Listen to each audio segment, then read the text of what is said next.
G'day team, and welcome to today's live training. Today I want to talk to you about the hiring process. I'm just fresh off a conversation with an incredible client who's going through quite significant growth and looking at some quite, I guess, senior and key hires into his business. And, just talking him through the hiring process and what to kind of think through. I thought I'd just sort of share some of the insights here with you in today's training video. Um, I guess first things first is we have to, as much as possible, remove emotion from the hiring process. And the reason I say that is because we often, if we're not conscious of what we need to focus on in the hiring process, we end up just hiring people just like us, people that we like, that we gel with, that have similar values to us. And whilst that may seem like a good thing, if you're wanting to hire for diversity into your team, if you're wanting to hire for a certain set of skill sets, so for example, my client today, you know, wants to hire for a particular role in his business and wants to hire for a certain amount of traits or certain bunch of skill sets, and that's actually to offset his skill sets and his traits. And so, one of the first mistakes that we make is we get emotionally invested in the hiring process, and we meet a couple of people and we fall in love with one person and we hire them, and we recognize 3 to 6 months down the track that they're actually just like us, and that we haven't hired them for the diversity. We've hired them just because we like them and they're just like us, as an example, as opposed to being quite selective, which is what I want to talk through today, being quite selective in the hiring process to make sure that you're removing emotion and hiring for all of the right reasons.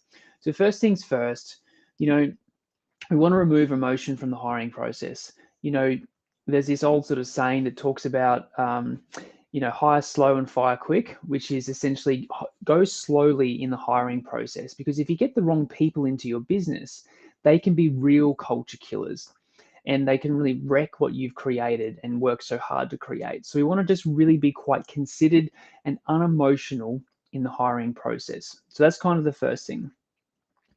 The second thing is, like, I want to kind of talk you through, and my client, and the reason I'm talking about this with you today is because my client's kind of jumped the gun a little bit here. And I want to talk you through the steps in the process of the hiring process and hiring the right people into your business. So we've talked about removing emotion.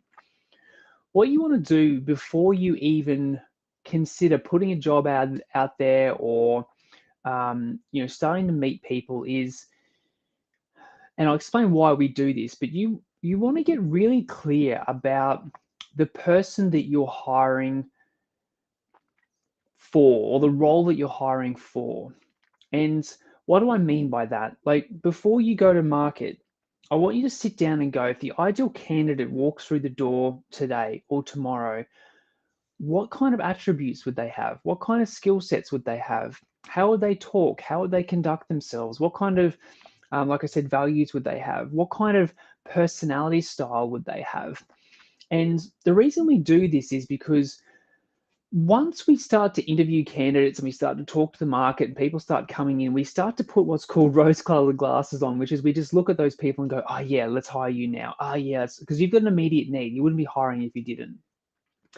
And so what we want to do is do this process first before you go to market, is actually just stop and go, if the ideal candidate walked through the door tomorrow, who would they be? What would they look like? What would they sound like? Etc. etc. And what you're doing is getting a really clear mental picture and writing it down too, of who you're hiring for. And if they walk through the door tomorrow, what would they look like? What would they sound like? What kind of skill sets would they have? What kind of personality type would they have? Because what you're doing is you're time stamping that and going, this is the A standard. This is the A grade person that I would like to hire in this role. And you get really, really clear on those attributes, because then what you can do is, as you're starting to go through the recruitment process and you're starting to have first round interviews with people and then second round interviews with people, you want to be constantly bringing yourself back to that gold standard and going, does this person match that? Because a lot of the times people go about it the other way and they go, oh, I'm in love with this person, they're fantastic. Oh, but I probably should just check that they match the role. And, as an example, they're hiring for a senior designer or someone in a very, very kind of uh, details orientated role. And the person that they fall in love with isn't details orientated at all. If you really kind of stood back, they'd be chalk and cheese. But because you've already got emotionally invested in this person, you're like, oh yeah, they said that they're okay with details. So yeah, they kind of tick those boxes or tick that box. So what happens is when you get emotionally invested in a candidate, you start to justify yourself all the reasons why they're going to fit into. You're trying to force them into the role, as opposed to clearly defining the role first and then just working out, is the role a square? Okay, are each of these candidates a square? Do they fit that role? That person's a circle? Nope, sorry, not a fit. You want to stay as unemotional and as logical as you possibly can through the hiring process. So you want to then, as you're going through the recruitment process, just be constantly referring back to that A standard and going, does this particular candidate match that role or match that particular person? You also want to be asking questions about values. So values alignment, like I say this to my clients all the time, like it's the stuff that you can't train that you want to be hiring for.